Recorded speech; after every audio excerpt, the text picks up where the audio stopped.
Jueves, primer día de febrero. Este es el Srimad Bhagavatam Podcast. Bienvenidos. Estamos sobre el texto 16 en el capítulo 3 del canto tercero del Srimad Bhagavatam. Om Namo Bhagavate Vasudevaya. Om Namo Bhagavate Vasudevaya.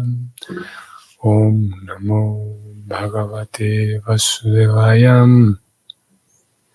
Evam sanchintya Bhagavan Swarajistapya Dharmayam Nandayamasa Suhrida Sadhunam Vartma Darsayam. Traducción del verso.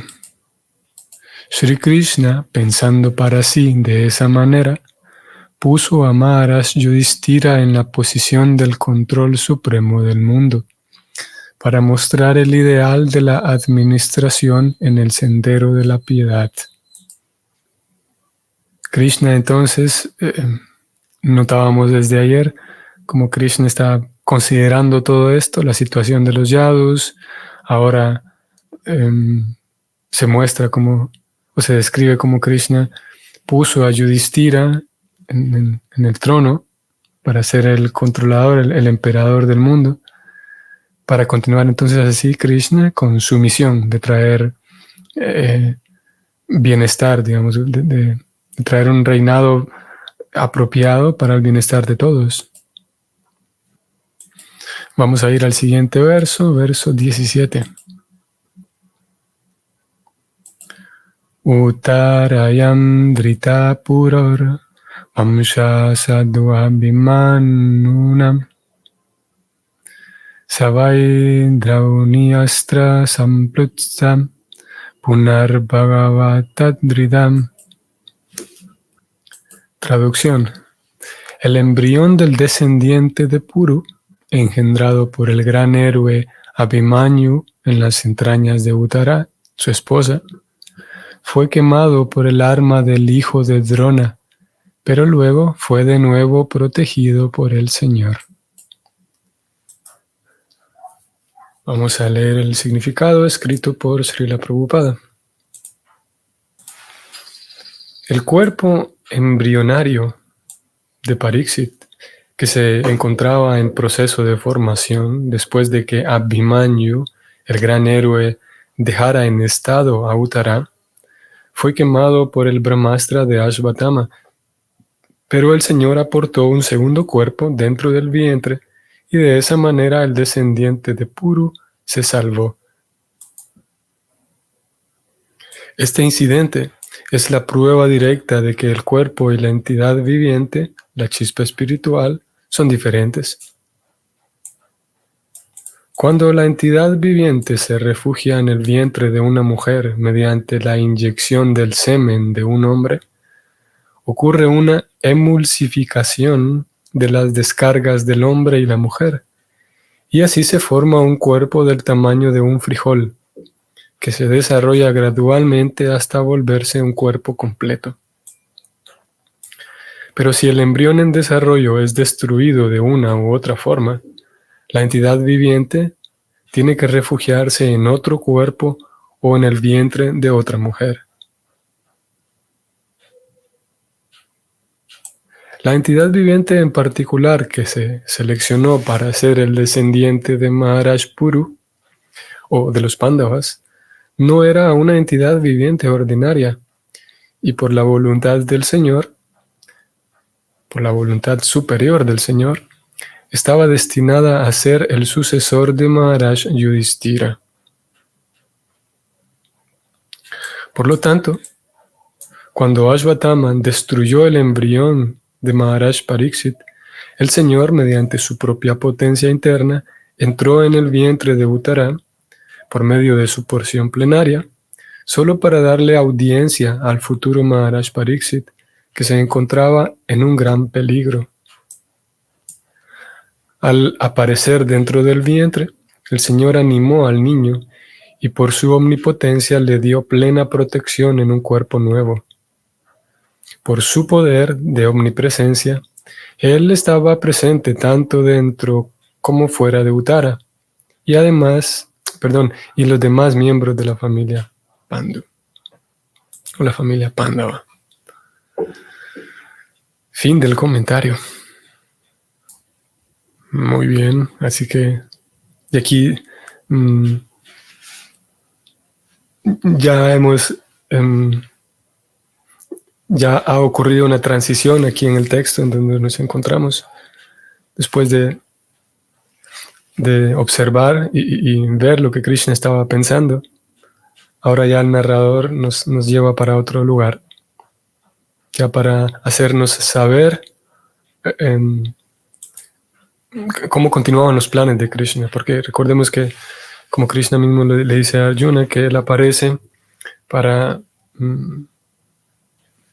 restablecer los principios del Dharma, y con ese propósito en mente, entonces ocurre toda la batalla de Kurukshetra y los Pandavas son puestos de vuelta en el trono, o Pariksit, Yudhishthira Maharaj es puesto en el trono.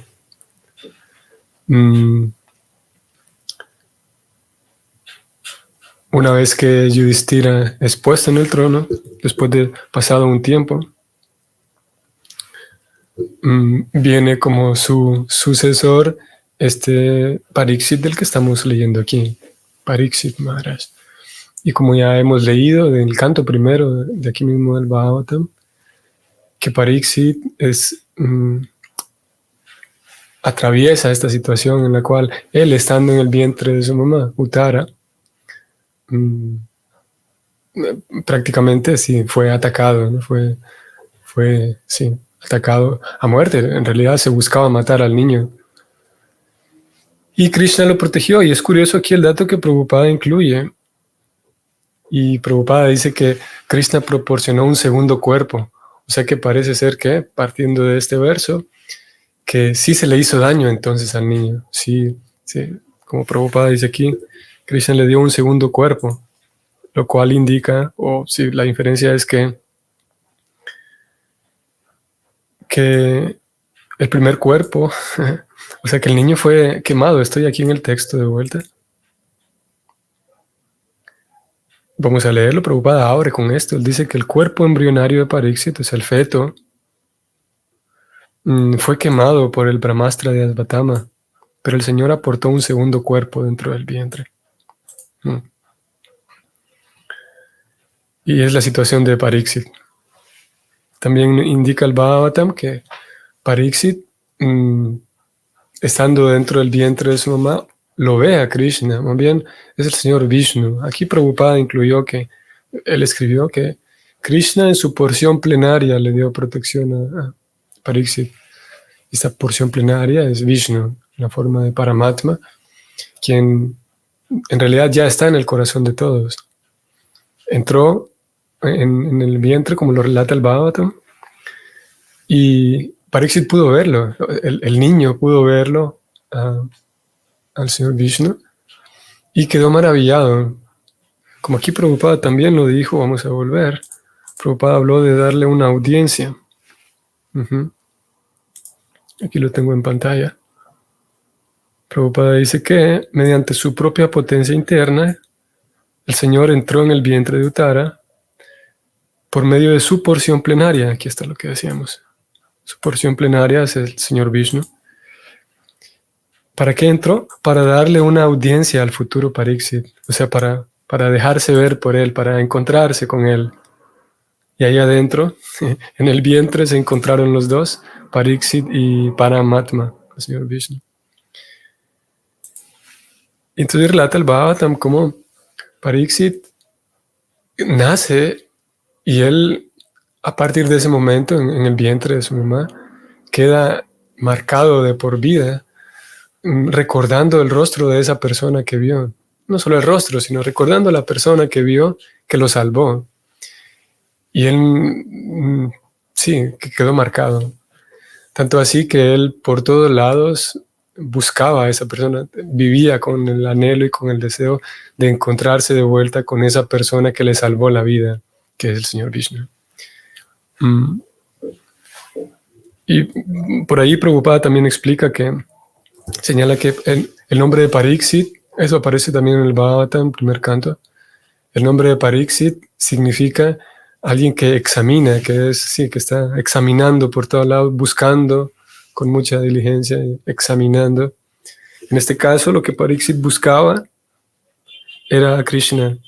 Él tenía la esperanza de, por todos lados a donde iba, encontrarse con ese Vishnu que él había visto. Aquí puedo incluir también algo que vamos a traer algo de la lectura de ayer. Y es que en el relato de los yadus, Krishna está pensando en cómo los yadus van a partir, ¿no?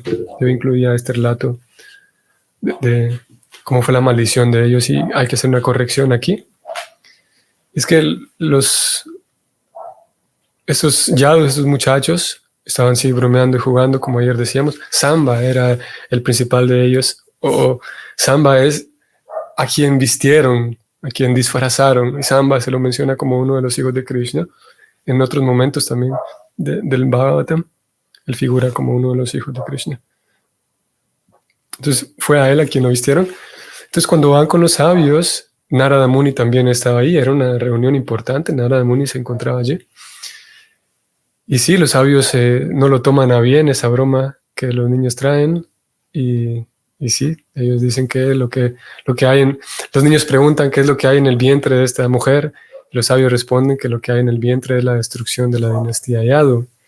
Entonces los niños se asustan, decíamos, levantan la ropa de Samba, y lo que hay adentro, aquí es donde viene la corrección que queremos hacer, que estaba falto de precisión este relato.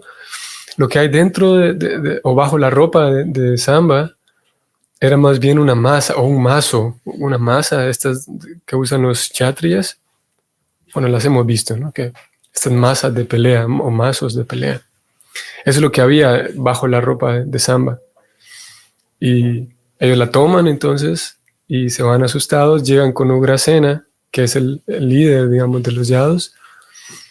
Y Ugrasena, temiendo por el bienestar de toda la dinastía, entonces eso, la pulverizan prácticamente, esta masa, que era de hierro, aparte, la pulverizan, la tiran al mar, y sí, ayer decíamos esto, ¿no? Que todas estas partículas pues se dispersaron y eventualmente dieron raíz para las varas que iban a usarse para que los yadus pelearan entre sí.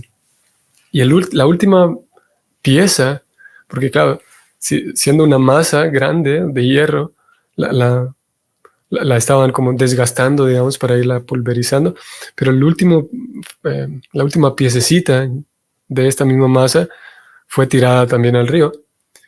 Y dice el Bhagavatam, fue comida por un pez, y eventualmente un pescador encuentra este pez y se da cuenta que dentro del pez hay un pedazo de hierro, y ese pedazo de hierro ahora sí lo utiliza para fabricar una flecha que también va a ser utilizada más adelante. Entonces lo que ellos encuentran bajo la ropa de Samba es eso, es una masa que sí, que simbolizaba el fin de la dinastía de los Yadus. Abhimanyu, vamos a decir algo también en torno aquí a Abhimanyu y Uttara, que son los papás de los padres de Pariksit. Abhimanyu es un hijo de Arjuna y Uttara es su esposa. De hecho, Uttara conoce a Arjuna antes que Abhimanyu. Resulta ser que cuando los Pándavas habían perdido una apuesta con Duryodhana, en realidad los Pándavas habían sido engañados. A los Pándavas se los invitó en aquella época en la cual estaban intentando matarlos. Duryodhana intentaba matarlos, pero no quería matarlos directamente, sino de alguna manera, que él mantuviera sus manos limpias. Entonces, parte de su estrategia en cierto momento fue invitarlos a un juego de apuestas, el cual estaba trucado, y finalmente los Pándavas iban a perder, y de hecho perdieron. Y tuvieron entonces que vivir 14 años en el exilio, ¿no? Y el acuerdo era que si si Duryodhana los encuentra, si Duryodhana se da cuenta de dónde están viviendo los Pándavas, entonces tendrán que vivir otros 14 años en el bosque o donde sea que quieran esconderse, pero la cuestión está de que desaparezcan. Ese era el plan de Duryodhana, que desaparezcan, que no lo molesten más a él. Y bueno, los Pándavas perdieron, van a su exilio, tienen que esconderse, porque si Duryodhana los encuentra, se da cuenta que ahí están los Pándavas, otros 14 años. Y en esa época, en ese exilio, los Pándavas fueron a vivir al reino de Virata, y en ese reino de Virata sí, vivieron ahí un tiempo.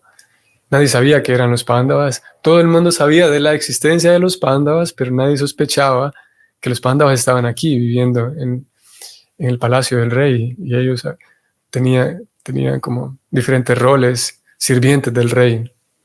Bhima, por ejemplo, era cocinero, y Arjuna era maestro de danza, y Nakula y Sahadeva cuidaban de los caballos, en fin. Arjuna, estando ahí en esa época, Arjuna conoce ahí a Uttara, que como vimos aparece aquí. Sí. Ellos se conocen allí, y resulta ser que Arjuna era el maestro de danza de Uttara, que era la hija del rey Virata. Y desde entonces ellos se conocieron, antes incluso de que Arjuna se casara con Draupadi, mucho antes todavía. Y luego eventualmente entonces Uttara se casa con Abhimanyu, que es un hijo de Arjuna, y Abhimanyu en la batalla de Kurukshetra también él estaba peleando allí. Es un momento bastante dramático, la muerte de Abhimanyu en la batalla, porque él sabía, conocía, digamos, la parte teórica de cómo implementar ciertas estrategias, y las estaba intentando, y una de ellas, en cierto momento, intenta una cierta estrategia, pero ya no conoce cómo regresar, cómo volver a su propio, a resguardarse en sus propios soldados, digamos. Entonces él entra, se sumerge un poco más en el bando opuesto, y porque él sabía cómo introducirse de esa manera. Estando ahí adentro, resulta ser que no sabe cómo salir, cómo escaparse entre medio de los Kurus. Finalmente los Kurus lo rodean, varios de ellos lo rodean, y lo matan de manera muy desleal. Creo que hace unos días hablábamos de esto también. Y fue muy desleal, y se supo que la muerte de él fue muy fuera de orden, cosa que no era vista en los kshatriyas, porque se esperaba que todos respetaran los acuerdos de los kshatriyas. Y uno de ellos, por ejemplo, era que no se puede atacar a un guerrero, no se puede atacarlo entre dos. No podemos ser dos nosotros peleando contra uno, porque eso es desleal. No se puede atacar, por ejemplo, otra norma es que no se puede atacar a un guerrero que no tiene ningún arma, que solamente tiene sus manos. No se puede atacar y pelear contra él con armas, que eso también es desleal. Y los Kurus hicieron todo ello. Muchas normas faltaron aquí. Lo atacaron entre varios, lo atacaron desarmado a Abhimanyu. Y Bhima estaba muy, muy indignado y muy golpeado. Todos en realidad. Pero Bhima, porque él ya tenía una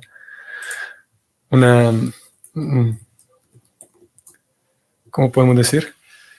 Una rencilla, sí, una incomodidad muy grande hacia con los Kurus, o más bien hacia con Duryodhana y sus hermanos. Cuando él supo que habían matado a su sobrino de esa manera, se puso mucho más furioso todavía.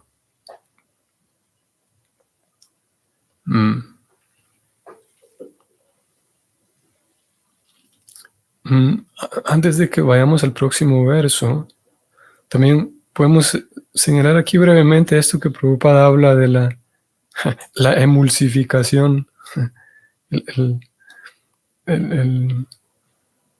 el tema del cuerpo dentro del vientre, el feto y demás. Vamos a ver.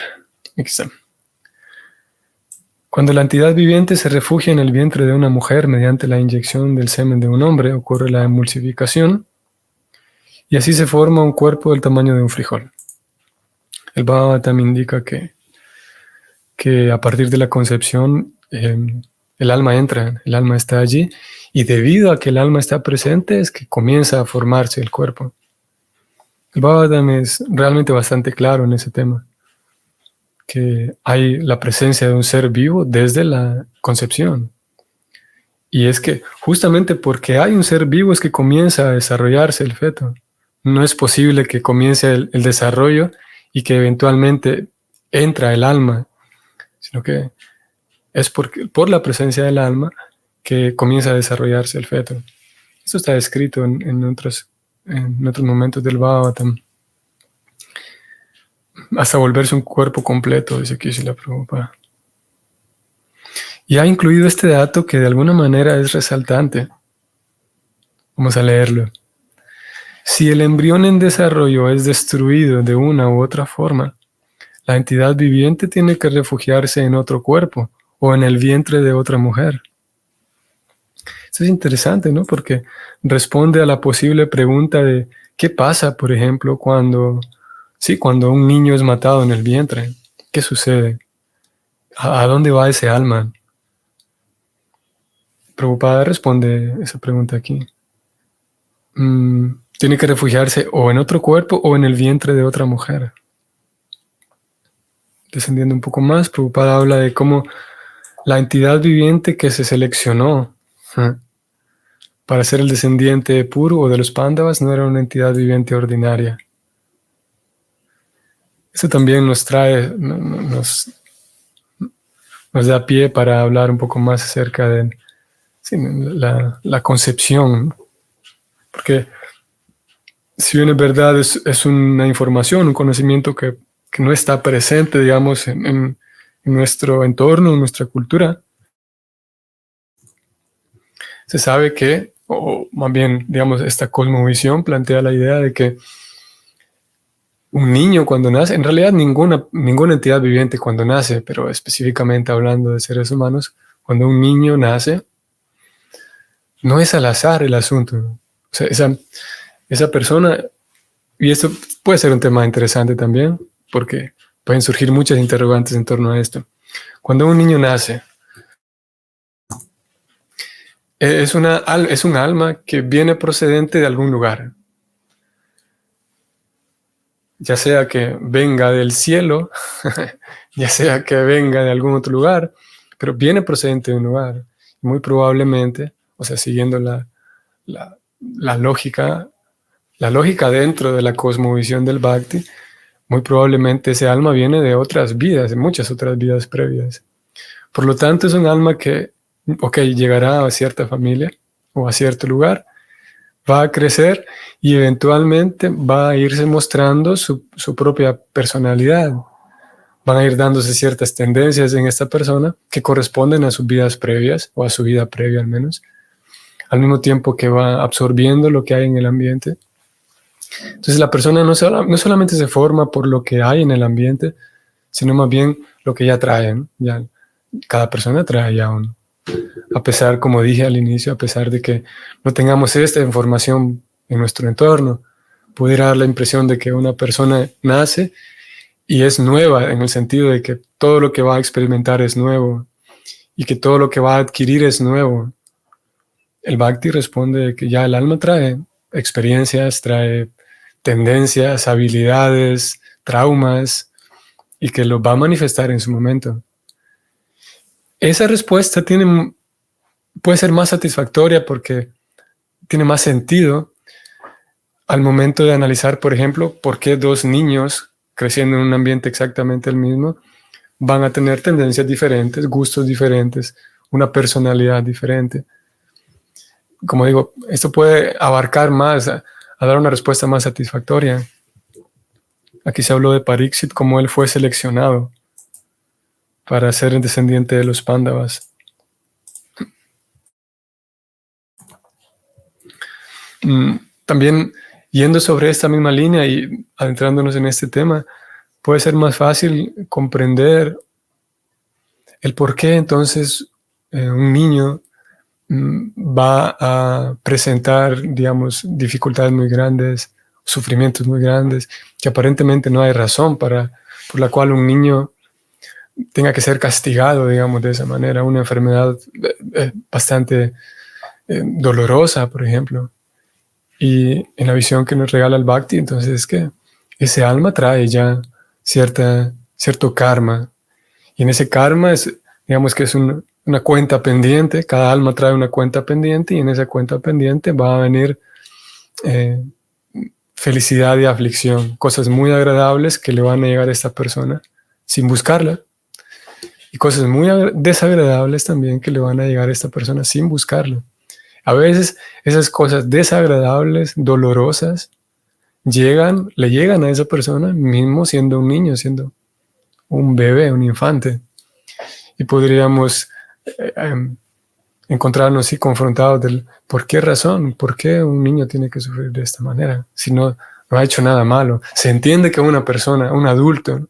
Podríamos decir, se entiende que un adulto sufra de esto, pero ¿por qué un niño?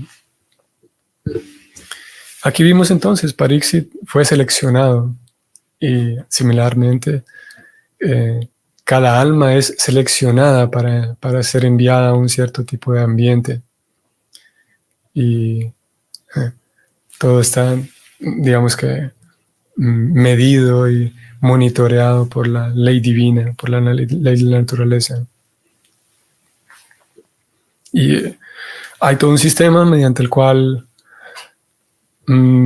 la pareja entra en todo un estado de preparación, un estado mental, hay una preparación para llegar a un estado mental y de conciencia, de tal manera que al momento de la concepción, de invocar, si podemos decirlo así, de invitar a un alma que va a formar parte ahora de su familia, un alma que tenga una lucidez espiritual, que tenga un avance espiritual.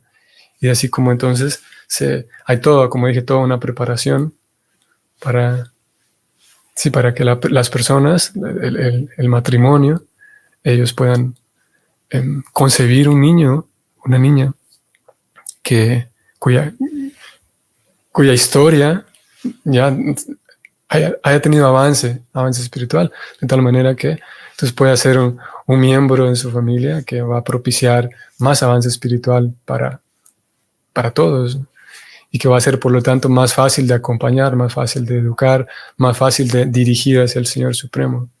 Y ello es posible, sin duda. Va a depender, si es verdad que cada alma es enviada a un entorno que le corresponde, entonces si el entorno familiar en el cual ya está, digamos, la pareja o la familia, el entorno, ya respira, digamos, un ambiente espiritual, un aire espiritual, el alma que va a llegar a ese entorno familiar va a ser un alma que ya está habituada a un ambiente espiritual. Y de esa manera se puede construir. Es una forma diferente de ver la planificación familiar, ¿no? O no diferente, pero una forma más profunda, digamos, de observar el tema de la planificación familiar. Incluido aquí, por supuesto, el tema espiritual, tan importante, la dimensión espiritual. Ok, esto es lo que vamos a decir por hoy. Nos vemos entonces en la próxima. Hare Krishna.